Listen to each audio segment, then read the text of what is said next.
Ye come seeking adventure and salty old pirates, eh? Sure, you've come to the proper place. Greetings, mates. Welcome back to Pirate's Life.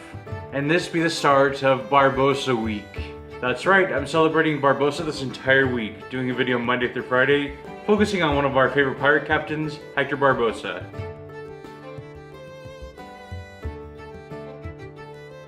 So I wanted to kick off this first character week on the channel discussing the evolution of Hector Barbossa's character. Now, as we all know very well, Hector is first introduced in Pirates of the Caribbean, The Curse of the Black Pearl. We first see Hector in the film aboard the Black Pearl. Elizabeth is brought aboard by Pintel and Rigetti, and as the camera pans around, we see a shadowy figure toward the back of the Black Pearl. So the very first time we see Barbossa, he's a shadowy character, we don't know much about him. And I love his very first line. And he'll not lay a hand on those under the protection of Parley. Barbossa is introduced as a ruthless, yet complicated pirate captain. He's not just a captain out for blood or rum, he actually has a purpose, which is defeating the curse of the Aztec Gold. So throughout the course of the film, we get to see Barbossa dealing with Jack and Will and Elizabeth, trying to get the Turner blood to lift the curse. And it seems like Barbossa will stop at nothing to get this curse lifted. And so later on at Isla de Muerta, just when it seems like Jack and him are going to finally be companions, Jack betrays him and they fight both as skeletons. So this is one of my favorite sword fights in the franchise overall. I love Jack versus Barbossa, especially when they're both cursed. And here comes the sad part where Barbossa dies. Jack shoots Barbossa, then the curse is lifted, and so our beloved captain dies. And I might have mentioned this in videos before, but when I first saw Dead Man's Chest in theaters, I was thinking the whole time, what would Barbossa do in this film? Or what would he be doing in the situation with Jack or Elizabeth or Will? But I was so excited at the end of Dead Man's Chest when Barbossa steps down the stairs at Tia Dalma's shack and says, So tell me, what's become of my ship?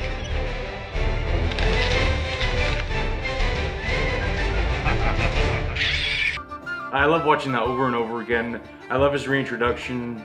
And so, though we almost had to wait a year before we saw Barbossa in action again on the screen, when it came to May 25th, 2007, we got to see Barbossa in action once again. Jeffrey brought back his character in full form. He didn't miss a beat. Barbossa's pretty much the same character, but he has different motivations this time in the third film. With Barbossa trying to make the deal with Sao Fang, and then leading them to Davy Jones's locker, and then quarreling with Jack, and then his harebrained scheme to release Calypso. And when Calypso's released, Barbossa's kind of like, well, that didn't work, so what are we gonna do? So he figures, let's fight. So Barbossa fights, and then he marries Will and Elizabeth, and then after the battles, he takes off with the Pearl. So he stayed true to the character. He didn't change too much over the course of the past two films, but the biggest jump happened between At World's End and On Stranger Tides. As you see in his introduction in On Stranger Tides, he's working for King George and the Navy, and Jack thinks he's stooped because, he's not a pirate anymore.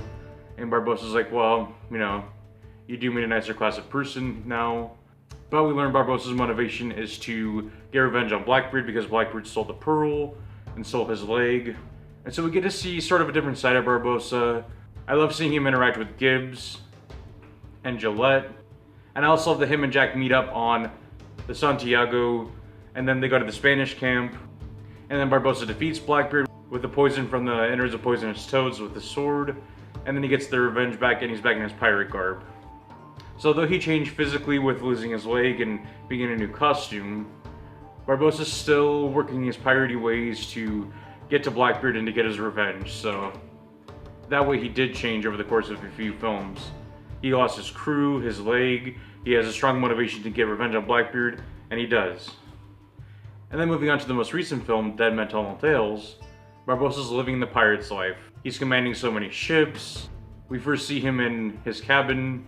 He has a gold encrusted peg leg.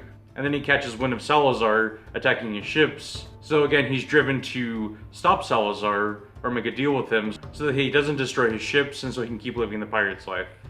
And then we get to find out that Karina is his daughter. And we get to see a more sensitive side to Barbossa that we haven't seen previously. And I loved that they had this in his character. Instead of just being the same old Barbossa, you actually see him soften and react to the fact that he found his daughter found him, although she didn't know it. And it is pretty sad because I wanted to see them interact more, I want to see more scenes with the two, but I'm glad that they gave him a daughter. It fleshes his character out more and adds more character development to him. And then sadly, to save his daughter's life and Jack and Henry's, he sacrifices himself.